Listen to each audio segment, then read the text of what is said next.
ان میں سے ہر ایک کی توبہ قبول نہیں کی جائے گی. جی بالکل ایسا ہی ان ہے. میں سے کچھ لوگوں کو ایگزمپٹ کر دیا جائے گا, اور جن لوگوں کو ایگزمپٹ کیا جائے گا وہ بھی بتا ان میں دیا. سے ایک مشرک ہے, شرک کرنے والا, دوسرا قاتل ہے, ناجائز قتل کرنے والا, صحیح, تیسرا تعلقات کو منقطع کرنے والا. جن تعلقات کو اللہ نے جوڑنے کا حکم فرمایا ہے اور ہم اس کو توڑ رہے ہیں تو ہمارا توبہ کرنا رد ہو جائے گا, بالکل ایسا ہے. ہمارا جمعہ پڑھنا قبول نہیں کیا جائے گا. غیبت کرنے والا, چغلی کرنے والا, تکبر کا, رونت کا, انانیت کا اظہار کرنے والا, ان 6-7 لوگوں کی توبہ کو ریجیکٹ کر دیا جائے گا. حرام چیزیں استعمال کرنے والا, جی بالکل, ماں تو باپ فعل حرام کرنے والا, شراب نوشی کرنے والا, منشیات کا استعمال کرنے والا, بالکل صحیح, تو ایسے لوگوں کو جمعے کی نماز فائدہ نہیں دے گی, نہیں دے گی. رات کی عبادات ان کو فائدہ نہیں دیں گی. تو لہٰذا ہمارے نبی صلی اللہ علیہ وسلم نے اس چیز کو واضح کر دیا ہے کہ اگر کوئی بندہ قتل کر کے دوڑ کے آ کے جمعہ پڑھ لے گا تو جمعہ پڑھنا رد ہو جائے گا. وہ تمہارا گناہ جو ہے جو تم کر کے آئے ہوئے, ایک پوری جو ہے تم نے انسانیت کا قتل کر دیا, ایک قتل پوری انسانیت کا قتل. یہاں آپ دیکھیے کہ ہمارا معاشرہ کس طرف جا رہا ہے کہ نہ ہمیں اپنے رشتوں کے تقدس کا احساس ہے, ماں پر جو ہے وہ ہاتھ اٹھائے جا رہے ہیں, باپ کو جو ہے وہ قتل کیا جا رہا ہے, بیٹے جو ہے وہ غیرت کے نام پہ بہنوں کو جو ہے وہ قتل کر رہے ہیں, اپنی بہنوں کی عزت اور احترام جو ہے وہ دل میں نہیں ہے. کیا غیرت کے نام پر یہ سب کچھ کرنا جائز ہے؟ ہمارے اسلام میں یہ سب چیزیں, قتل تو قتل ہے, وہ چاہے غیرت کے نام پہ ہو یا پھر آپ جو ہے وہ ویسے ہی کسی کو جو ہے وہ غصے پہ جو ہے وہ قتل کر دیں. تو اس چیز کا بھی بتائیے گا کہ پھر آپ جو ہے, میں نے ایسے لوگوں کو بھی دوڑتے ہوئے دیکھا ہے کہ جمعے کی نماز مس ہو جائے گی, ہم جمعے کی نماز کی طرف جا رہے ہیں, گھر میں آپ اپنی بہن کو عزت نہیں دے رہے, گھر میں آپ اپنی ماں والدہ کے سامنے جو ہے وہ زبان درازی کرتے ہیں, نافرمان اولاد ہیں, اور جمعے کی طرف بھاگتے ہوئے جا رہے ہیں, اور جب اگر آپ کو کوئی ایسا کہہ دے تو پھر آپ اس کے دشمن بن جاتے ہیں. تو ان باتوں کو ہمارے نبی صلی اللہ علیہ وسلم نے بھی واضح کیا, اور قرآن بھی اس بات کو واضح کر رہا ہے کہ من قتل متعمدا فجزاؤ جہنم, تو جس نے جان بوجھ کر کسی کے قتل کر دیا اس کا ٹھکانہ جہنم ہے. بالکل صحیح. تو الٹیمیٹلی اس کا گول بتا دیا گیا ہے, اس کا ٹھکانہ بتا دیا گیا ہے. لہٰذا اگر وہ ظاہراً جو بھی شکل بنا کے آئے گا تو اللہ شکلوں کو نہیں دیکھتا, اللہ نیات کو دیکھتا ہے, اس کے اعمال کو دیکھتا ہے, اس کے باطنی حوال کو دیکھتا ہے. ایسا ہی ہے. تو لہٰذا اگر اس کے باطنی حالات اتنے خراب ہو چکے ہوئے ہیں کہ وہ کبائر کر کے آ رہا ہے, وہ کبائر کی شکل شرک بھی ہو سکتی ہے, وہ قتل بھی ہو سکتا ہے, وہ غیبت اور کسی کا نقصان بھی ہو سکتا ہے, کسی کا دل میں غصہ رکھنا, خدا واسطے کبائر رکھنا. صحیح صحیح بالکل. تو جو بندہ دل میں کسی کے بارے میں بغض رکھتا ہے, کینہ رکھتا ہے, نکالتا نہیں اس کو, تو وہ جمعہ پڑھنے کے لیے آئے گا تو جمعہ قبول نہیں ہوگا. صحیح ہے. جمعرات کی عبادات کرنے کے لیے آئے گا تو عبادات رد ہو جائیں گی. علامہ صاحب کیوں بھول جاتے ہیں ہم کہ اللہ ہمیں دیکھ رہا ہے؟ کیوں بھول جاتے ہیں ہم کہ جس گناہ کی کوئی تلافی نہیں ہے اس کی اگر ہم معافی مانگ کے پھر وہی گناہ پر جو ہے وہ مرتکب ہو جائیں تو یہ کیا ہے؟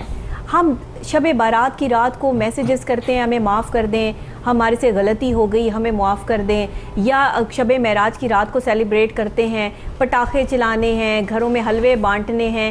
لوگ اس چیز کو بھول گئے ہیں کہ انہوں نے عبادت بھی کرنی ہے.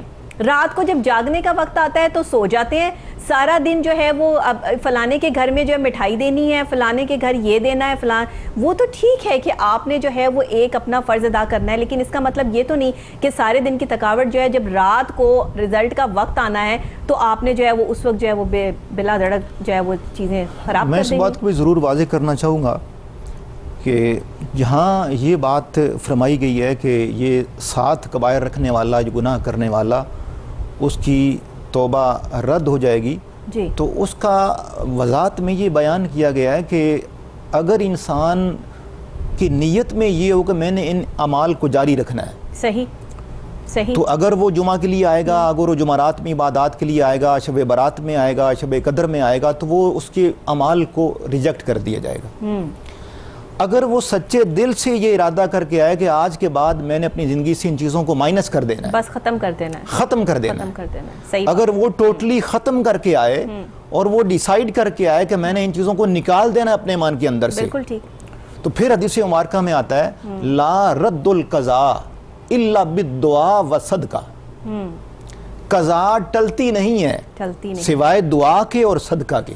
سبحان اللہ. تو ایسا بھی ہے کہ اللہ پاک نے وہ بندہ جس نے بنی اسرائیل کے 99 قتل کر دیے تھے, اور پھر وہ جب ایک مسئول کے پاس گیا اور قاضی کے پاس گیا یہ سوال کرنے کے لیے کیا میں 99 قتل کر چکا ہوں تو میری توبہ قبول کر لی جائے گی، تو اس مفتی صاحب نے یہ کہا تھا کہ تم ایک کا قتل نہیں 99 قتل کر چکے ہو، تمہاری توبہ ہرگز قبول نہیں ہونے والی۔ صحیح۔ تو اس نے مسئول کا بھی سر قلم کر دیا اور 100 قتل کر دیے۔ 100 قتل کر، تو 100 قتل کرنے کے بعد پھر ایک دن اس کو خیال آتا ہے باری تعالیٰ تیری رحمت بہت وسیع ہے، میرا دامن بہت کم ہے، صحیح، تو مہربانی کر میرا کوئی راستہ نکال کے مجھے تو معاف کر دے۔ تو اس کے دل میں القاء ہوا، حدیث مبارکہ میں آتا ہے، جی حدیث سے صحیح ہے یہ، القاء ہوا کہ بندے اب بھی تو ارادہ کر لے گا سچے دل سے توبہ کرنے کا، میرا دروازہ کھلا ہے۔ اتنا 70 ماؤں سے زیادہ رحیم ہے اللہ تعالیٰ کہ دیکھیے 100 قتل کر دیے، لیکن اس کے باوجود دل میں یہ خیال آ رہا ہے اللہ کی طرف سے کہ اب بھی اگر رک جاؤ، اب بھی اگر معافی جو ہے وہ تم مانگنا چاہو، سچے دل سے توبہ کر لو تو میں معاف کر دوں گا۔ کتنی بڑی بات ہے، پھر بھی نہ ہم سمجھیں تو کیا ہے، یہ تو ہمارے پاس کوئی جو ہے وہ دوسرا راستہ نہیں ہے۔ علامہ صاحب، اتنے سارے گناہ کرنے کے بعد جو لوگ معافی مانگ لیتے ہیں، انہیں کیا ان کے پچھلے گناہوں کی سزائیں بالکل معاف کر دی جاتی ہیں؟ جو انہوں نے کسی کا دل دکھایا ہے، جو اذیت پہنچائی ہے، کسی کی حق تلفی کی ہے، کسی یتیم کا مال کھایا ہے، کسی کی جو ہے وہ بہن بیٹی کی جو ہے وہ عزت آبرو کو نقصان پہنچایا ہے، یہ معافی مل جاتی ہے؟ سرکار مدینہ صلی اللہ علیہ وآلہ وسلم نے ارشاد فرمایا التائب من الذنب کمن لا ذنب لہ، توبہ کرنے والا ایسے ہو جاتا ہے جیسے اس نے کوئی گناہ نہیں کیا۔ صحیح۔ ایک بندہ حج کرنے کے لیے جاتا ہے اور وہ بڑا اہتمام با اہتمام کمال حج کر لے، تمام مناسک کو ادا کر لے جیسا کہ ادا کرنے کا حق ہے، تو آقا علیہ الصلوۃ والسلام نے فرمایا کہ وہ ایسے اللہ اس کو بنا دیتا ہے جیسے آج ہی ماں کے پیٹ سے پیدا ہوا ہے۔ علامہ صاحب، تو پھر یہ بات کیا ہے کہ جب تک آپ کو وہ معاف نہیں کرے گا جس کا آپ نے دل دکھایا، تب تک اللہ بھی معاف نہیں کرے گا؟ اس بات کی تصدیق چاہیے مجھے۔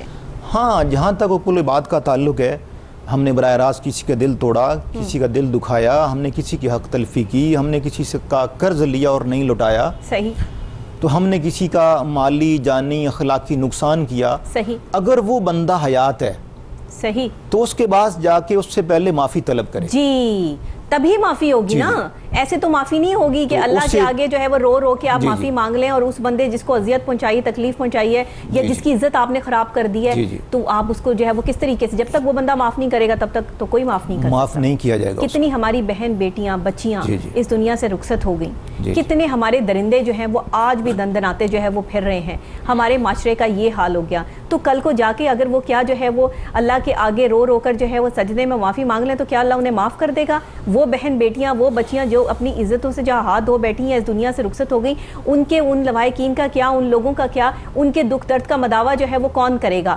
تو ایسے لوگوں کے لیے جو ہے وہ اللہ کا حکم کیا ہے؟ اللہ رب العزت نے جو اپنے بندے سے 70 ماؤں سے بڑھ کر پیار کرتا ہے، اس کو اپنے بندے کا تعلق اپنی بندگی سے زیادہ عزیز ہے۔ صحیح۔ اس لیے حدیث مبارکہ میں آتا ہے کہ جب بندہ اپنے رب کو ایک بار کہتا ہے یا ربی، تو وہ آگے 70 بار جواب دیتا ہے یا عبدی۔ صحیح۔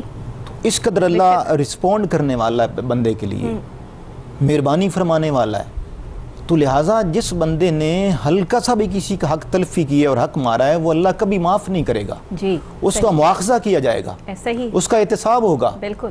تو لہٰذا جس بندے نے جس مرد و خواتین کے ساتھ جو بھی جبر کیا، جو ظلم کیا، جو زیادتی کی اور جو عزت دری کی ہے، تو اللہ پاک اس کو کبھی معاف کرنے والا نہیں ہے، کوئی معافی نہیں ہے، اس کے لیے معافی نہیں ہے۔ ایک حکم دیا گیا کہ چور کے ہاتھ کاٹ دیے جائیں۔ جی جی، بہت سی کتابوں میں نے پڑھا کہ اسلام یہ کہتا ہے کہ اگر کوئی چوری کرے تو اس کے ہاتھ کاٹ دیے جائیں۔ جی جی، تو جو کسی کی بے عزتی کرے، جی جی، جو کسی کی تذلیل کرے، ایک عزت دار انسان کو وہاں پہ بے عزت کرے جہاں اس کی عزت ہے، تو ایسے شخص کے لیے اللہ کا حکم کیا ہے؟ ہمارے نبی صلی اللہ علیہ وسلم نے فرمایا لا یرحم لا یرحم، جو رحم کرنے والا نہیں ہے اس پر رحم نہیں کیا جائے گا۔ بے شک۔ جو کسی کے لیے ایک تکلیف پیدا کرتا ہے، اللہ تعالیٰ اس کے لیے روز قیامت تکالیف پیدا کر دے گا۔ ایسا ہی اور جو کسی کے لیے ایک آسانی پیدا کر دے اللہ پاک روزے قیامت اس کے لیے آسانیاں پیدا کر دے گا. بالکل حقوق اللہ کے تو ہے نا کہ حقوق اللہ کی معافی نہیں ہے، لیکن پھر بھی اللہ شاید وہ معاف کر دے، پر حقوق العباد معاف نہیں. حقوق اللہ معاف کرنے پر قادر ہے، بے شک قادر ہے، وہ سارے معاف کر دے. ہم کوئی حج کر کے نہ جائیں کرنے کی استطاعت ہو وہ اللہ معاف کرنے والا ہے. ہم حج کرنے کی، ہم زکوٰۃ دینے کی استطاعت رکھتے ہیں، ہم نماز پڑھنے کی استطاعت رکھتے ہیں، ہم نماز ادا نہیں کر رہے، اللہ معاف کرنے پر قادر ہے. بے شک وہ قادر ہے. ہم روزہ رکھنے کی استطاعت رکھتے ہیں، ہم روزہ نہیں رکھ رہے، اللہ معاف کرنے پر قادر ہے. بالکل صحیح بات. مگر اللہ پاک نے حقوق العباد کو معاف نہیں کرنا. نہیں، وہ نہیں معاف. وہ ہمارے ذمہ ڈیو رہیں گے جب تک ہم اس کو پے نہ کر دیں، جب تک ہم اس کی تلافی نہ کر دیں، جب تک ہم ان حقوق کو ڈیلیور نہ کر دیں. مجھے تو حیرت ہوتی ہے ان لوگوں میں کہ جو نمازیں ادا کرتے ہیں، جو ہے کعبے کو جاتے ہیں، نبی پاک کے روضہ مبارک پہ جاتے ہیں، اور پیچھے ان کے وہ بھوکے رشتہ دار جن کے گھر میں جو ہے وہ ایک نوالا کھانے کے لیے نہیں ہے، یا وہ ان کے معاملات حالات زندگی ایسے ہیں کہ کسی نے اپنی بیٹی کی شادی کرنی ہے. بہت سے سفید پوش لوگ ایسے ہیں جو اپنے رشتہ داروں سے بھی نہیں کہہ سکتے کہ آپ اپنے ارد گرد اپنے سراؤنڈنگ میں نہیں دیکھتے کہ کس کو جو ہے کون ضرورت مند ہے. حج کرنے چلے جائیں گے، اس پہ آپ پیسہ لگا دیں گے، کیا فائدہ جی آپ کیسے حج کرنے کا کہ آپ کے اپنے ہی لوگ جو ہے وہ بھوک سے بلک رہے ہوں اور رو رہے ہوں. کیا فائدہ ایسی ڈونیشنز کا کہ جو آپ باہر جا کے لوگوں کے پیٹ بھر رہے ہوں اور آپ کے اپنے گھر میں ہی بھوکے بیٹھے ہوں. کیا فائدہ ایسے لوگوں میں جو ہے وہ چیزیں بانٹنے کا کہ جہاں پر کہا تو حکم تو یہ ہے نا میرے آقا کا، نبی آخر الزمان حضرت محمد مصطفیٰ صلی اللہ علیہ وآلہ وسلم کا، کہ اپنے گھر سے شروع کرو، اپنے رشتہ داروں سے شروع کرو، اپنے ان بہن بھائیوں سے شروع کرو جن کو پیسوں کی جو ہے وہ ضرورت ہے، ان میں بانٹو. وہ بھی تو آپ کا ایک صدقہ جاریہ کرنا تو آپ نے اللہ کے لیے. آج کل تو ہم نے یہ دکھاوا بنا لیا. علامہ صاحب اس پر ذرا ضرور بات کریں. یہ ہمارے ہر جو ہے وہ جگہ کے مسائل ہیں کہ ہم باہر جا کر جو ہے وہ بانٹتے ہیں اور اپنے گھر کے لوگ ہمارے جو ہے وہ بھوکے سوتے ہیں. حرمت مومن کو بیان فرماتے ہوئے ہمارے نبی صلی اللہ علیہ وآلہ وسلم نے ایک روز حرم کعبہ میں کعبۃ اللہ کو مخاطب کرتے ہوئے ارشاد فرمایا، اے کعبہ تو بہت عظیم ہے، تیری فضائیں بہت معطر ہیں. بے شک حق ہے. تیرا حرم بہت پاکیزہ ہے، تو بڑی عظمتوں والا ہے، بڑی شانوں والا ہے. اور آپ نے کعبۃ اللہ کو مخاطب کر کے فرمایا، ان حرمت المؤمن اعظم درجۃ منک. اے کعبہ مومن کی جو حرمت ہے وہ تجھ سے بڑھ کر ہے. اوہ ہو ہو. ان حرمت المؤمن اعظم درجۃ منک. تو کعبۃ اللہ سے بڑھ کر مومن کی حرمت کو، عزت کو، وقار کو، توقیر کو بلند قرار دیا گیا. یہ درجہ ہے مومن کا. یہ درجہ ہے مومن کا. یہ درجہ ہے مومن کا. اس قدر اللہ اہل ایمان سے پیار کرتا ہے. بالکل. اپنے بندوں سے پیار کرتا ہے. تو ہم لوگوں کی حرمت دری کریں، ہم لوگوں کا حرمت کی پامالی کریں اور کعبۃ اللہ میں جا کر حج اور عمرے ادا کریں. اللہ کیسے راضی ہو سکتا ہے؟ تو لہٰذا پہلے ہمیں حرمت مومن کی تقدیس کو ملوز خاطر رکھنا ہوگا. بس ہم نے اپنے اندر جھانک کے نہیں دیکھا علامہ صاحب. جی. ہم نے صرف باہر کی دنیا کو دیکھا اور انگلی اٹھانا سیکھ لیا. فلاں ایسا ہے، فلاں ایسا ہے، میں تو بہت پاک باز ہوں. آپ یہ تعین نہیں کر سکتے، میں یہ تعین نہیں کر سکتی. ہم سب کو چاہیے کہ ہم دوسروں پہ انگلی اٹھانا بند کر دیں. جو جیسا ہے اس کو اس کی سمت میں چلنے دیں. کوئی اچھا ہے، کوئی برا ہے. حکم تو یہ ہے کہ کسی کا کوئی گناہ دیکھ لو تو چپ کر جاؤ. اس کو تم سمجھا سکتے ہو، اس کو بتا دو کہ تم نے دیکھ لیا ہے، لیکن لوگوں میں اس کی شہرت کرتے مت پھرو کہ تم نے اس کا کوئی گناہ دیکھ لیا ہے. لیکن آج ہم کیا کرتے ہیں کہ خدا نہ خواستہ کسی کی کوئی ایسی بات ہمارے ہاتھ لگ جائے، ہم بلیک میلنگ پہ اتر آتے ہیں. ہم کہتے ہیں ہمیں پتہ ہے کہ تم ایسے جو ہے وہ چیزیں کرتے ہو تو ہم تمہیں نہیں چھوڑیں گے. ایسے لوگوں کے لیے کیا آرڈرز ہیں؟ ہمارے نبی صلی اللہ علیہ وسلم نے اور قرآن مجید کی بہت ساری آیات میں اس بات کو واضح کیا گیا ہے کہ سب سے بڑھ کر اللہ ستار العیوب ہے. بے شک. اللہ ہمارے عیبوں پر پردہ ڈالنے والا ہے. بے شک. اگر کوئی پردہ ڈالنے والا نہیں ہے تو اس کا اپنا جاننے والا ہے، اس کا پہچاننے والا ہے، اپنے ہی گراتے ہیں نشے من پہ بجلیاں. اس کا دوست ہے، اس کا ریلیٹیو ہے، ایسا ہی ہے، ایسا ہی اس کے ساتھ سفر کرنے والا ہے، اس کے ساتھ کاروبار کرنے والا ہے. وہی اس کو اچھال رہا ہے، وہی اچھال رہا ہے، وہی اس کو بلیک میل کر رہا ہے. علامہ صاحب غیر کے پاس ٹائم نہیں ہے کہ کسی کو دیکھے کہ کیا کر رہا ہے. یہ اپنے ہی فارغ بیٹھے ہوتے ہیں جو دیکھتے ہیں کہ کس کی کون سی غلطی ہے، کس کو کہاں کس ٹائم بے عزت کیا جائے. بالکل. اس لیے مقدس دنوں کی فضیلت کے حوالے سے اس بات کو واضح کیا گیا ہے کہ غیبت کرنے والا جو کسی کی عدم موجودگی میں اس پر کمنٹ کر رہا ہے، تو غیبت ایسے عمل کو کہا جاتا ہے کہ آپ کسی کا ایسی بات بیان کریں جو اس میں موجود ہے. صحیح. تہمت یہ ہے کہ آپ ایسی بات کریں جو اس میں موجود نہیں ہے. صحیح. یعنی ایک بندہ عیب دار ہے اور آپ اس کا عیب بیان کر رہے ہیں، یہی غیبت ہے. اور حدیث مبارکہ میں یہ واضح کیا گیا غیبت کرنے والا، چغلی کرنے والے کی توبہ اگر وہ ایسا عمل جاری رکھے ہوئے ہے تو نہیں مانا جائے گا اس کو.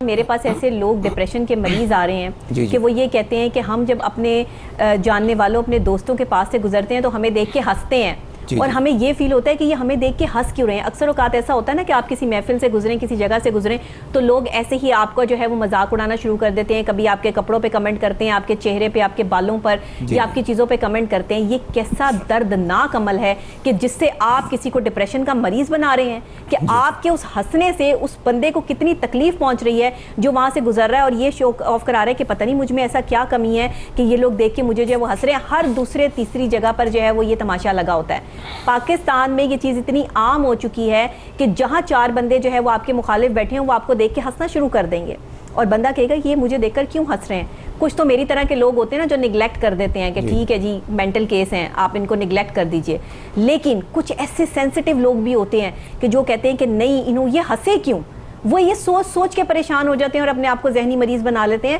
ایسے لوگوں کے لیے کیا حکم ہے؟ قرآن مجید میں ایک مقام پر اس بات کو واضح کیا گیا. اللہ پاک نے فرمایا رحمتی واسعت کل شیء، بے شک میری رحمت ہر چیز پر وسیع ہے، بالکل وسیع اور وسعت رکھتی ہے، وسعت پذیر ہے. بالکل صحیح. تو اللہ رب العزت نے اپنا رزق بانٹنے میں یہ فرق نہیں کیا کون مجھے سجدہ کرتا ہے کون نہیں کرتا، صحیح، کون میری بارگاہ میں جھکنے والا ہے کون نہیں جھکنے والا، کون ماننے والا ہے کون نہیں ماننے والا. صحیح. تو اس کی جو شان رحمانیت ہے وہ اس بات کا متقاضی ہے کہ ہم لوگ وسعت قلبی پیدا کریں، وسعت نظری پیدا کریں. تو ہم لوگ تنگ نظری کا شکار ہیں. اللہ پاک اتنی وسیع رحمت رکھنے والا ہے کہ وہ اتنا پردے ڈال رہا ہے ہمارے عیب کے اوپر. ہم نے عیب کر لیا وہ نہیں اچھالتا، ہم نے برائی کر لی وہ کسی کو بیان نہیں کرتا، ملائکہ کو بھی نہیں بتاتا. ایسا ہی ہے کہ میرے بندے نے فلاں گناہ کر لیا ہے. ملائکہ کو وہ اشارہ کرتا ہے اس بندے کی طرف کہ میرا بندہ وہ بندگی کر رہا ہے، جائیں اس کی رپورٹ لے کر آئیں. ایسا ہی ہے، جائیں اس سے ملاقات کر کے آئیں. تو اپنے بندگی کرنے والے بندوں کی کو بڑے ناز سے وہ بیان کرتا ہے، رس کے انداز میں ملائکہ کے سامنے بیان کرتا ہے. مگر اگر کوئی بندہ ان میں سے برائی کر لیتا ہے، گناہ کر لیتا ہے تو وہ کسی فرشتے کو بھی نہیں بتاتا کہ آپ نے یہ عمل کر لیا اور ایسا کیوں کیا. تو جب اللہ ستار العیوب ہے اور وسیع رحمت رکھنے والا ہے تو ہم اتنے تنگ نظر کیوں ہیں؟ تو لہٰذا ہمارے رویوں پر ہمیں نظر ثانی کرنے کی ضرورت ہے اور اپنے بھائی کے عیب کو چھپائیں، اس کی عزت کی پاسداری کریں، اس کو سمجھائیں، اور اس کو سمجھائیں اور اس کے اخلاق کی درستی کے لیے تھوڑا ایفرٹ کریں تو وہ آپ کی بات کو مانے گا. تو لہٰذا اللہ رب العزت نے ہمیں سختی سے اس بات سے منع کیا کہ ہم کسی کے عیب کی پردہ دری کریں. اور دوسری بات یہ جو غیبت والی آپ نے بات کی کہ یہ تو ہر دوسرے بندے کا مسئلہ ہے. وہ بھی جو جمعہ کی نماز ادا کرنے کے لیے جا رہا ہے، وہ بھی جو کہ گھر میں بیٹھا ہے جمعے کا خطبہ سن کے، یہ دونوں ہی صورتوں میں جو ہے وہ یہ پہلے کہا جاتا تھا کہ خواتین میں یہ عادت بہت زیادہ ہے کہ ایک دوسرے کی چغلیاں کرتی ہیں، غیبت کرتی ہیں. لیکن میں نے دیکھا کہ مرد حضرات میں بھی یہ بات اب بڑھتی چلی جا رہی ہے اور عالم یہ ہو چکا ہے کہ ایک دوسرے کو برداشت کرنا ممکن ہی نہیں جو ہے وہ اس وقت ہو رہا. تو یہ ہمارا معاشرہ کس طرف جا رہا ہے؟ جو پہلے خواتین سے بات ریلیٹ کی جاتی تھی اب وہ مرد حضرات بھی ایسا ہی کر رہے ہیں. کسی آرگنائزیشن کی بات کر لیں، کسی ادارے کی بات کر لیں، کہیں بھی کسی جگہ چلے جائیں وہاں 4 لوگ ایسے ضرور ہوں گے جو آپ کے مخالف ہوں گے بلا وجہ. آپ کو کوئی مطلب آپ اپنا کام کر رہے ہوں گے، کوئی چکر نہیں ہے، لیکن ان کو ٹینشن ہوگی، وہ ڈپریشن میں ہوں گے کہ یہ اپنا کام صحیح کیوں کر رہا ہے. وہاں ایسے بھی لوگ ہوں گے جو آپ کے جاننے والے ہوں گے. اب ہوگا کیا کہ وہ دونوں ہی صورتوں میں دونوں طرف سے آپ کو باتیں جو ہے وہ مل رہی ہوں گی. اب اس بندے کا کیا کہ جو اس ڈپریشن میں آ گیا. میں یہ ساری چیزیں اپنی نظر سے دیکھتی ہوں. میرے پاس جو پیشنٹ آتے ہیں وہ مجھ سے ڈسکس کرتے ہیں کہ ڈاکٹر صاحب ہمارے ساتھ یہ مسائل ہیں، یہ مسائل ہیں. آج ہم اللہ سے دور ہیں، آج ہم یقین سے دور ہیں، آج ہم اپنے رسول کے احکامات سے دور ہیں، جس کی وجہ سے ہم اس تنگ نظری کا شکار ہیں، جس کی وجہ سے ہم ڈپریشن میں آ چکے ہیں. علامہ صاحب اب ہمیں کرنا کیا ہے؟ جی ہمارے نبی قرآن مجید میں ایک مقام پر غیبت کے حوالے سے واضح کیا گیا ہے لا یغتب بعضکم بعضا ایحب احدکم ان یاکل اللحم اخیہ میتا فکرہتموہ، کہ ایک دوسرے کی غیبت مت کرو. کیا تمہیں یہ بات پسند ہے کہ تم ایک اپنے مردہ بھائی کا گوشت کھاؤ؟ بالکل صحیح، بالکل صحیح. تو یہ اتنا کبیح عمل ہے، اتنا ناپسندیدہ عمل ہے اور اتنا یہ کراہت والا عمل ہے، اللہ نے اس کو اتنا ناپسند فرمایا ہے کہ اے بندے اگر تو ایسا عمل کر رہا ہے، کسی کی غیبت کر رہا ہے، کسی کی چغلی کر رہا ہے، کسی پر بیڈ کمنٹ کر رہا ہے، تو گویا تو اپنے سامنے رکھے ہوئے مردہ بھائی کی ڈیڈ باڈی کو نوچ نوچ کے کھا رہا ہے۔ اور یہ کوئی کیسے کر سکتا ہے؟ تو یہ کیسے ہو سکتا ہے؟ کیسے ہو سکتا ہے؟ یہ بندہ کیسے گوارا کر سکتا ہے؟ تو جیسے اے بندے تو یہ گوارا نہیں کر سکتا تو یہ کیسے گوارا کر رہا ہے کہ اپنے بھائی کے اس عمل کو ڈسکس کر رہا ہے جو تجھے اچھا نہیں لگتا؟ اچھا نہیں، تمہیں اچھا نہیں لگتا تو اس کا مطلب یہ نہیں کہ تم سارے میں اس کی جو ہے وہ تذلیل کرو اور بے عزتی کرو، اس سے تو لہٰذا ہمیں دوسرے کی عزت افزائی کرنے کا حکم فرمایا گیا ہے، دوسرے کی عزت کو بڑھانے کو حکم فرمایا گیا ہے، دوسرے کو حوصلہ افزائی کرنے کو حکم دیا گیا ہے، اور اخوت کو، بھائی چارے کو، مروت کو، مودت کو، اپنائیت کو پھیلانے کا حکم دیا گیا ہے، نہ کہ یہ چیزیں ڈسکس کر کے نفرتیں پیدا کرنے کا۔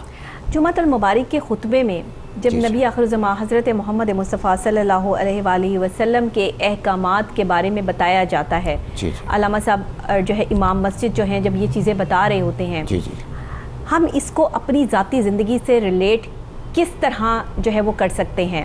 اور دوسری خاص بات کہ کچھ ہمارے ایسے بھی مولوی حضرات ہیں جو کہ صرف احادیث بتا کر بات ختم کر دیتے ہیں، اس کو زندگی سے ریلیٹ نہیں کرتے۔ جیسے آج ہم یہ پروگرام کر رہے ہیں، آپ زندگی سے ریلیٹ کرتے ہوئے ان چیزوں کو جو ہے وہ لے کے چل رہے ہیں کہ جمعۃ المبارک کا جو ہے نماز ادا کرنی کتنی ضروری ہے، لیکن ضروری تو ہے، پر وہاں پہ اور کیا چیزیں ضروری ہیں کہ آپ میں کون سی ایسی باتیں جو نہیں ہونی چاہیے جو ہم میں ہیں، تو اس کے بعد اگر آپ نماز ادا کریں گے تو کیا وہ قبول ہوگی یا نہیں ہوگی؟ سرکار آج غلطی تو ہے نا۔ سرکار مدینہ صلی اللہ علیہ وآلہ وسلم کے اگر ہم ان کے اسوہ کا مطالعہ کرتے ہیں تو آپ کے اسوہ میں یہ چیزیں بڑی واضح طور پر ہمیں میسر آتی ہیں، بے شک، کہ سرکار مدینہ صلی اللہ علیہ وآلہ وسلم جن صحابہ کرام کی اور صحابیات کی امامت فرما رہے ہوتے تھے، اگر آپ دیکھتے کہ ان میں کوئی بوڑھا آدمی ہے اور وہ لمبا قیام نہیں کر سکتا، صحیح، تو آپ اس بندے کی خاطر نماز کی قرات کو مختصر فرما دیتے تھے۔ اندازہ کیجئے، خوبصورتی دیکھیے جی ہاں، اور اگر آپ حتیٰ کہ آپ کو ان خواتین کے ساتھ آئے ہوئے بچوں کے رونے کی آواز آئی کسی کی، صحیح، تو آپ نے بچے کی رونے کی آواز کو سن کر نماز کو مختصر فرما دیا تاکہ ماں اس بچے کو اٹھائے اور گھر لے جائے اور اس کے بہلاوے کا انتظام کرے، دوسروں کو ڈسٹرب بھی نہیں کرنا، اور آپ نے اپنا طریقہ عمل کیا رکھنا ہے، یہ میرے نبی آخر الزماں حضرت محمد مصطفیٰ صلی اللہ علیہ وآلہ وسلم نے سمجھا دیا نا، بتا دیا، تو ہم نے فالو کیوں نہیں کیا؟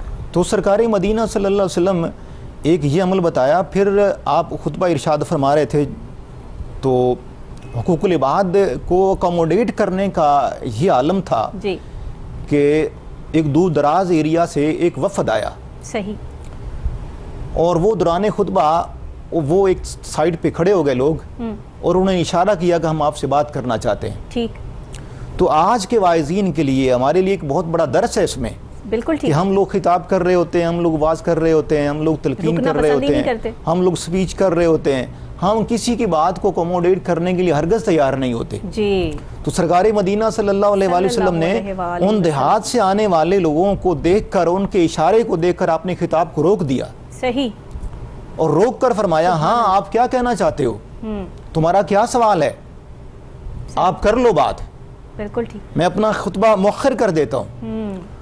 تو ان میں سے ایک صحابی نے عرض کیا یا رسول اللہ صلی اللہ علیہ وآلہ وسلم، ہمارے علاقے میں قحط ہو گیا ہے، بارش نہیں ہو رہی، جانور بھوک سے مر رہے ہیں، اور ہماری فصلیں جو ہے نا وہ اجاڑ کا شکار ہیں، صحیح، تو مہربانی کریں ہمارے لیے دعا کر دیں، دعا کر دیں، قربان جائیں۔ سرکار مدینہ صلی اللہ علیہ وسلم نے یہ نہیں فرمایا ہاں آپ لوگ نماز پڑھیں، بیٹھ جائیں، انتظار کریں، خطاب ختم ہو جائے گا، بات مکمل ہو جائے گی، اس کے بعد ہم سب کے لیے دعا کر لیں گے۔ جی، آج کل تو ایسے ہی ہوتا ہے نا، جی جی، کہ بٹھا دیا جاتا ہے، کوئی اپنی تکلیف جو ہے وہ شیئر کر رہا ہوتا ہے، تو بڑے بڑے میں نے لوگوں کو دیکھا ہے، وہ حضرت جو خطاب کر رہے ہوتے ہیں وہ کہتے ہیں آپ ابھی بیٹھیں، آپ کو بتاتے ہیں، ابھی آپ کی دعا میں شامل کر لیں گے آپ کی بات کو۔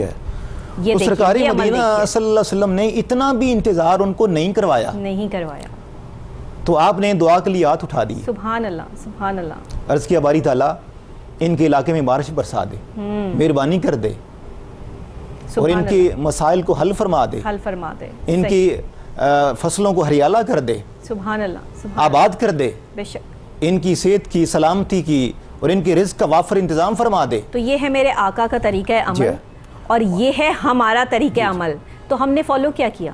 تو آپ نے ہاتھ نیچے کیا اور بارش نے برسنا شروع کر دی. سبحان اللہ, سبحان اور اتنا بارش برسی, اتنا موسلادھار بارش ہوئی کہ سارے ایریاز میں پانی بھر گیا. مسلسل 1 ہفتہ بارش ہوتی رہی. صحیح. اور وہ لوگ اگلے جمعہ پر پھر آ گئے اور وہیں کھڑے ہو گئے. صحیح. آپ نے ان لوگوں کو دیکھا تو تب بھی اشارہ کر کے یہ نہیں فرمایا کہ بھئی آپ لوگ بیٹھ جاؤ, میں نے پہلے تمہارے سوال کو اکاموڈیٹ کر لیا تھا, اب تھوڑا انتظار کر لو. انتظار کر لو, تب بھی نہیں کہا. تب بھی نہیں فرمایا آپ نے. آپ نے تب بھی انتظار نہیں کرنے دیا ان کو. آپ نے فرمایا ہاں بھی بول لیں, کیا مسئلہ ہے آپ کا؟ جی. تو ان لوگوں نے کہا یا رسول اللہ صلی اللہ علیہ وسلم بہت بارش ہو گئی ہے, اب ہمارا نقصان ہو رہا ہے, ہمارے مکانات گر رہے ہیں. صحیح. تو ہماری املاک کا نقصان ہو رہا ہے, مہربانی کریں ہمارا علاقہ چھوڑ دے اور آس پاس برستی رہے. صحیح. صحیح. تو آپ نے فرمایا, آپ نے بارش کو مخاطب کر کے فرمایا ہوا علینا وما علینا. سبحان اللہ. اے بارش تو ہمارا علاقہ چھوڑ دے, آس پاس برستی رہے. سبحان اللہ. تو سرکار مدینہ صلی اللہ علیہ وسلم کی دعا کی برکت سے بارش نے مدینہ چھوڑ دیا اور آس پاس برستی رہی. سبحان اللہ. تو آقا علیہ الصلوۃ والسلام نے ہماری مسائل کو حل کرنے کے لیے, ہمارے لیے آسانیاں پیدا کرنے کے لیے انہوں نے ہر دعا میں ہمیں یاد رکھا. انہوں نے شب معراج میں یاد رکھا, انہوں نے شب برات میں یاد رکھا, بے شک, اور ہر دعا میں ہمیں یاد رکھا. اور اگر کوئی دعا کر رہا ہوتا اور وہ صرف اپنی ذات کے لیے دعا کر رہا ہوتا تو آپ فرماتے نہیں بھئی اللہ کی رحمت بہت وسیع ہے, بے شک, آپ دعا میں سب لوگوں کو شامل کر لیں, سب کو شامل کر لیں, سب کے لیے بھلائی کے لیے دعا کریں, سب کے لیے رزق کی وسعت کے لیے دعا کریں, سب کی صحت مندی کے لیے دعا مانگنا ہی تو خدمت ہے. جی ہاں. اور خدمت سے ہی تو اللہ ملتا ہے. جی ہاں. تو آج ہم نے یہی چیز چھوڑ دی. آج ہم صرف اپنی چاہتوں کے لیے, اپنے معاملات کے لیے اللہ کے آگے جھکتے ہیں, عبادت کرتے ہیں. اور عبادت بھی کس غرض سے کہ کوئی اگر دکھ تکلیف میں ہے تو یا اللہ میری دکھ تکلیف دور کر دے, کسی کو اگر گاڑی یا بنگلہ چاہیے تو یا اللہ مجھے جو ہے وہ گاڑی اور بنگلہ دے دے. تو وہ عبادت کیا جس کا تذکرہ جو ہے وہ قرآن پاک میں ہے کہ جب تم میرے آگے جھکتے ہو تو میں دنیا کو تمہارے لیے جو ہے وہ جھکا دیتا ہوں. جب تم میری سمت آتے ہو تو تمام دنیا جو ہے وہ تمہاری سمت چلنا شروع کر دیتی ہے. اور جس کے زبان پر اللہ اپنے ذکر کو عام کر دے وہ اللہ کے دوستوں میں شمار ہو جاتا ہے. یہ کس قدر بڑا رتبہ ہے ایک انسان کے لیے. کاش کہ ہم اس چیز کو سمجھ جائیں. انسان بننا مشکل کام ہو گیا آج کے دور میں. جی, سرکار مدینہ صلی اللہ علیہ وسلم نے فرمایا کہ جو میرا امتی اپنے بھائی کے لیے دعا کرے گا جی وہ ہرگز رد نہیں ہوگی. نہیں ہوگی.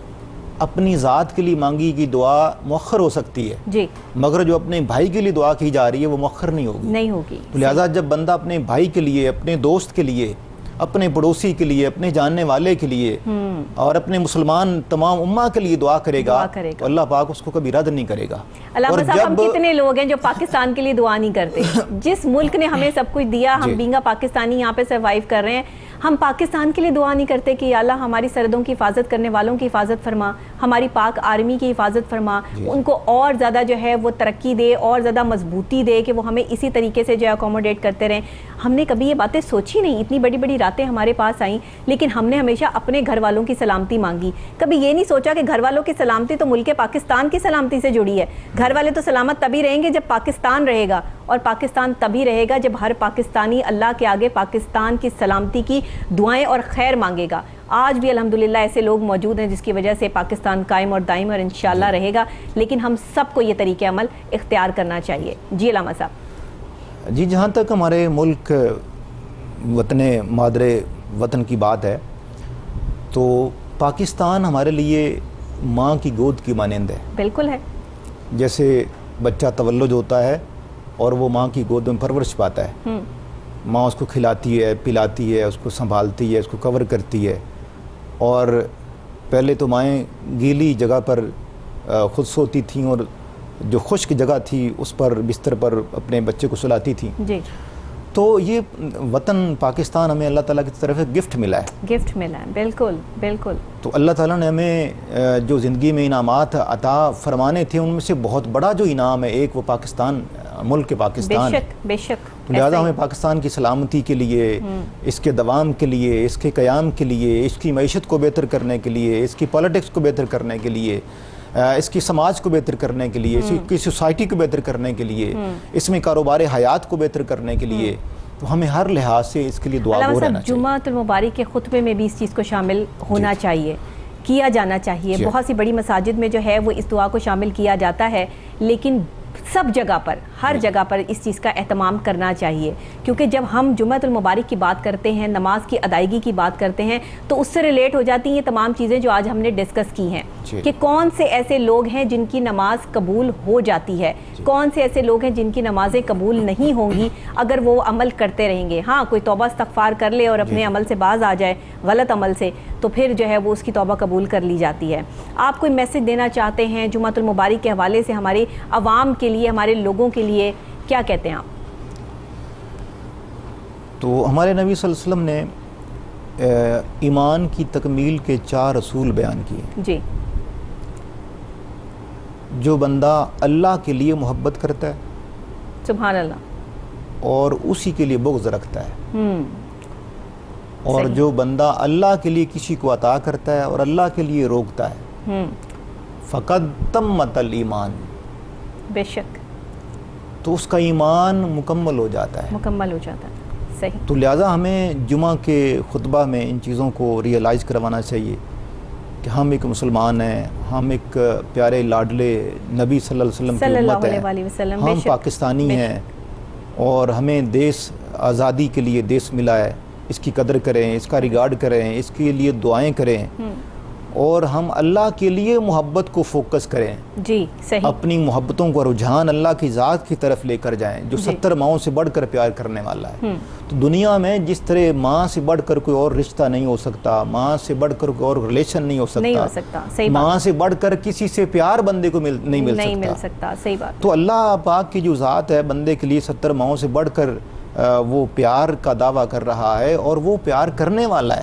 تو اگر ہم سچے دل کے ساتھ اس کی طرف رجوع کر لیں، اس کے ساتھ متعلق ہو جائیں، اس کے ساتھ منسلک ہو جائیں، اس کے ساتھ تعلق بندگی کو استوار کر لیں، تو اللہ ہماری ہر مشکل کو حل کرنے والا ہے، ہماری ہر دعا کو قبول کرنے والا ہے، ہمارے ہر مسئلے کا راستہ نکالنے والا ہے. ایسا ہی ہے. تو جب بندہ 70 ماؤں سے بڑھ کر بندے سے پیار کر رہا ہے تو وہ کیوں ہمارے لیے آسانیاں پیدا نہیں کرے گا؟ ایسا ہی ہے. تو لہٰذا ہمیں سنسیئر ہو جانا چاہیے اپنی بندگی میں، اطاعت میں، خلق میں، اخلاق میں، رویوں میں، برتاؤ میں، ایسا ہی اپنے رشتوں کے ساتھ تعلقات کو بڑھانے میں. بالکل ایسے ہی. تو لہٰذا وہ باتیں جن سے اللہ ناراض ہوتا ہے ان کو ترک کر دیا جائے، اور جن سے وہ راضی ہوتے ہیں، اللہ کا رسول راضی ہوتا ہے، ان چیزوں کو اپنا لیا جائے، اور ان کو جمعہ کے موقع پر دعاؤں میں شریک کر لیا جائے اور خطبات کا حصہ بنا دیا جائے. تو میں یہ سمجھتا ہوں کہ ہماری سوسائٹی میں بہت ساری تبدیلیاں پیدا ہو سکتی ہیں. بالکل. اور جب جمعہ کی نماز مس ہو جاتی ہے تو اکثر لوگ تکلیف میں آ جاتے ہیں کہ ہم سے جمعہ کی نماز جو ہے وہ مس ہو گئی ہے. حکم یہ دیا جاتا ہے کہ جتنی نماز ملے اتنی ادا کر لیں، اور تیز قدم چل کر جو ہے وہ نہ جائیں، بلکہ آپ کو جتنے قدم جو ہے وہ آپ آسانی سے چل کر جو ہے مسجد کی طرف جائیں، اتنے قدم آپ جو ہے وہ لیں، اور جتنی آپ کو نماز مل جائے اتنی ادا کریں، کیونکہ اللہ نیتیں دیکھتا ہے. تو اگر ہمارے لیے جو ہے وہ یہ اتنا سختی ہوتی جمعہ کی نماز کے حوالے سے، تو پھر یہاں تو پھر پتہ نہیں کیا مسائل جو ہے وہ کریٹ ہو جاتے ہیں. آج ہم دیکھ رہے ہیں کہ ہمارے جو ہے ملک پاکستان میں ایک انتشار کی کیفیت ہے. کووڈ-19 کی وجہ سے جو سچویشن ہے اس میں جمعۃ المبارک کی نماز کی ادائیگی، پابندیاں اور یہ ساری چیزیں SOPs کو فالو کرتے ہوئے سب لوگ ایک دوسرے سے جو ہے وہ ہاتھ نہیں ملا رہے، گلے نہیں مل رہے. پہلے کیا ہوتا تھا کہ جمعہ کو جب نماز پڑھنے آتے تو سب ایک دوسرے سے گلے ملتے تھے، ہاتھ ملاتے تھے، اس سے محبت بڑھتی تھی. آج وہ محبت کا ایک ایلیمنٹ جو ہے وہ صرف دلوں تک محدود ہو کے رہ گیا اور ہمارے جسموں میں ختم ہو گیا، کیونکہ ہمارے پاس ایک ایسا وائرس آ گیا کہ جس سے ہر شخص خوف زدہ ہے. تو علامہ صاحب ہمیں اس سے بچنے کے لیے کس طریقے سے SOPs کو بھی فالو کرنا ہے، نماز کو بھی ادائیگی کرنی ہے اور اپنے رشتوں کو بھی نبھانا ہے؟ قرآن مجید میں ایک مقام پر اللہ پاک نے فرمایا فَفِرُّوا إِلَى اللَّهِ إِنِّي لَكُم مِّنْهُ نَذِيرٌ مُّبِينٌ، کہ اللہ کی طرف دوڑ کے جاؤ. صحیح. اب دوڑ کر جانے کا مقصد یہ ہے کہ آپ کے اندر ایک پیشن کریٹ کریں اس کے لیے. جب اذان ہوتی تھی سرکار مدینہ صلی اللہ علیہ وسلم نماز کے لیے تیاری میں لگ جاتے تھے. صحیح. وضو فرماتے، اہتمام کرتے. اور عائشہ صدیقہ رضی اللہ تعالیٰ عنہ بیان فرماتی کہ آپ کا رنگ مبارک متغیر ہو جاتا تھا، جیسے آپ کسی اور دنیا میں منتقل ہو رہے ہیں. صحیح. یعنی آپ کے احساس میں اس دنیا سے نکل کر اس دنیا میں عالم بالا میں جانے کا سفر شروع ہو جاتا. نماز کی ادائیگی کے لیے اتنا اہتمام ضروری ہے، اتنا اہتمام کرتے تھے. تو لہذا یہ ہے کہ ہم لوگ آخری خطبے کی اذان کا انتظار کریں. جب پہلی اذان آتی ہے تو ہمیں اس کے لیے تیاری میں مصروف ہو جانا چاہیے. صحیح. ہم غسل کریں, وضو کریں, اہتمام کریں, خوشبو لگائیں, اچھے کپڑے پہنیں, تیاری کر کے جائیں. تو تیاری کر کے جانے والا اور رغبت کے ساتھ جانے والا, روزے قیامت اس کے بارے میں کہا گیا ہے کہ جب لوگ نفسا نفسی کے عالم میں ہوں گے, ایسے بندے کو عرش کے سائے کے نیچے کھڑا کیا جائے گا. سبحان اللہ, سبحان اللہ. یعنی وہ 7 لوگ جن کو عرش کا سایہ عطا کیا جائے گا, ان میں سے ایک بندہ وہ بھی ہے جو رغبت کے ساتھ شوق سے چل کر مسجد کی طرف جاتا ہے. سبحان اللہ. اور جس کا دل وہاں ایسے لگ جاتا ہے جیسے مچھلی کا پانی میں لگتا ہے. واہ واہ واہ. تو ایسے بندے کے لیے روزے قیامت یہ گفٹ ہوگا. گفٹ ہوگا. صحیح. جب تمازت آفتاب سے پسینہ اور خون پگھل کر بندے کے وجود سے 7 میل تک جائے گا, اور بندے کو ہوش نہیں ہوگا کہ میں کہاں ہوں. صحیح. تو اس روز اللہ پاک اس کو اپنے عرش کا سایہ دے گا, جو رغبت کے ساتھ, جو پیشن کے ساتھ, جو جذبے کے ساتھ اللہ کے گھر کی طرف جائے گا. آج ہم پیشن کے ساتھ ڈاکٹر بنتے ہیں, انجینئر بنتے ہیں, پائلٹ بنتے ہیں. آج ہم پیشن کے ساتھ جو ہے نہ تو علامہ بننا چاہتے ہیں, نہ جو ہے وہ ہم کوئی عالم دین بننا چاہتے ہیں. ہم اپنے بچوں کو بنانا بھی نہیں چاہتے نا. دور ایسا آ گیا کہ ہم جو ہے وہ اس چیز کو کرتے بھی نہیں. حالانکہ آج ضرورت ہے کہ ماڈرن لوگ اس شعبے میں آئیں, اس طرح سے اسلام کو پھیلائیں کہ جن کی بات کو لوگ سمجھیں. ینگسٹرز ہمارے جو ہیں وہ بالکل, اب میں دیکھتی ہوں کہ بہت سارے ایسے ینگسٹرز ہیں جو اس فیلڈ میں بھی آ رہے ہیں, علامہ کا کورس کر رہے ہیں, باقاعدہ طور پر اسلام کو سمجھ رہے ہیں. حافظ قرآن میں نے ایسے دیکھے ہیں کہ جو قرآن پاک کو جو ہے وہ پڑھتے ہی نہیں ہیں, جن کے سینوں میں قرآن جو ہے وہ اللہ تعالیٰ نے فکس کر دیا. یہ چھوٹی بات تو نہیں ہے, یہ تو بہت بڑا مقام ہے اس شخص کے لیے کہ جو اپنے ارد گرد والوں کو سب کو بخشوا دے گا کہ وہ حافظ قرآن ہے. تو آج ہم دیکھیں تو حافظ قرآن کی جو ہے وہ ایک نیا رنگ ہمیں نظر آتا ہے. یہاں پر ان لوگوں کو کیسا اپنا طریقہ عمل رکھنا چاہیے؟ جی, سرکار مدینہ صلی اللہ علیہ وسلم نے فرمایا کہ بنی اسرائیل کے بندوں میں سے ایک بندے کا حال بیان کرتے ہوئے فرمایا کہ وہ بندہ بہت گناہ گار تھا جی, اور اس شخص کے لیے جہنم کو ڈکلیئر کر دیا گیا, ڈیسائیڈ ہو جائے گا, جہنم ڈیسائیڈ ہو جائے گی. تو جب قبر میں اس سے ملائکہ سوال کرنے کے لیے جائیں گے تو ان سوال کرنے والے ملائکہ کو یہ بات کنوے کی جائے گی کہ یہ وہ بندہ ہے جس نے اپنا ایک بیٹا چھوڑا ہے دنیا میں جی, اور اس نے آج میرے کلام سے اپنی تدریس کا آغاز کیا ہے. صحیح. تو اے ملائکہ اس کو چھوڑ دو, معاف کر دو اس کو. اتنا بڑا رتبہ ہے. اتنا بڑا رتبہ ہے. صحیح. سبحان حضرت عیسیٰ علیہ السلام کے بارے میں آتا ہے کہ وہ ایک قبرستان میں سے گزرے, انہوں نے دیکھا کہ ایک اہل قبر کو عذاب ہو رہا ہے جی. تو انہوں نے اللہ تعالیٰ کی بارگاہ میں عرض کی, باری تعالیٰ اس اہل قبر کو کیوں عذاب ہو رہا ہے؟ صحیح. تو اللہ نے فرمایا کہ یہ اپنے کپڑے ناپاک رکھتا تھا. صحیح. پاکیزگی کا لحاظ نہیں رکھتا تھا, اور یہ چغلی کرنے والا تھا. صحیح. آپ سفر پر گئے, سفر سے پھر واپس لوٹے, تو آپ نے اس قبر والے کا حوال کو دیکھا, تو آپ پر یہ بات منکشف ہوئی کہ ملائکہ سونے کے تشت میں ان کے لیے تحائف اور مشروبات پیش کر رہے ہیں. سبحان اللہ. صحیح. آپ بڑے حیرت زدہ ہوئے,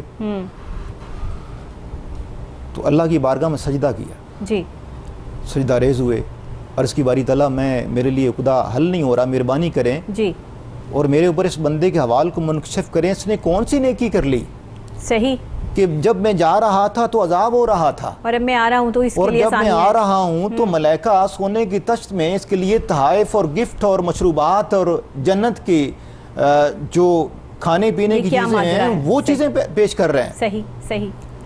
تو اللہ پاک نے القاء فرمایا کہ اے میرے پیارے نبی, اس کا ایک بیٹا تھا, اس بیٹے کی ماں نے اس کو پالا, جی. اور تدریس کا آغاز کرنے کے لیے میرے ایک نیک بندے کے پاس چلا گیا وہ، اور وہاں سے میرے کلام سے اس نے تدریس کا آغاز کیا. سبحان اللہ. تو جب اس نے میرے کلام سے تدریس کا آغاز کیا تو میری رحمت کو یہ گوارا نہ ہوا کہ اس کا بیٹا میرے کلام سے تدریس کا آغاز کرے اور میں اس کو عذاب دوں. واہ واہ واہ واہ، سبحان اللہ سبحان اللہ. عذاب دوں؟ بالکل صحیح. تو لہٰذا اللہ پاک اپنے کلام کی اس قدر لاج رکھنے والا ہے، بے شک، اس قدر اپنے کلام سے پیار کرنے والا ہے. بہت شکریہ علامہ صاحب آپ کا کہ آپ نے جو ہے وہ بہت خوبصورت انداز سے جو یہاں پر بات کی اور جس طرح سے یہ سمجھایا کہ جمعۃ المبارک کا خاص دن، اس کو منانے کی فضیلت اور اہمیت، اور جمعۃ المبارک کے آداب نماز کے ہیں. وہ نماز جو آپ ادا کر رہے ہیں وہ آپ کس نیت سے ادا کر رہے ہیں، اللہ کے آگے وہ نیت پیش ہوتی ہے.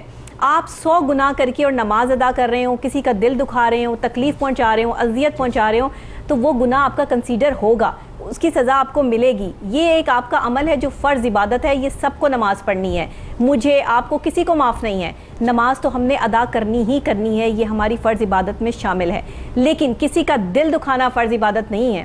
کسی کے دل میں جو ہے وہ اذیت کسی کو پہنچانا، کسی کی حق تلفی کرنا اور کسی کی عزت نفس کو ٹھیس پہنچانا، یہ وہ گناہ ہے جن کی کوئی تلافی نہیں ہے. تو اسی کے ساتھ ڈاکٹر نبیہہ علی خان کو اجازت دیجیے، اور اس دعا کے ساتھ کہ ہم اس جمعۃ المبارک کے خاص دن کو منائیں گے، سیلیبریٹ کریں گے، ایک دوسرے کو مبارکباد دیں گے، جمعے کا خطبہ بھی سنیں گے، اور ساتھ ہی جمعۃ المبارک کی نماز بھی ادا کریں گے.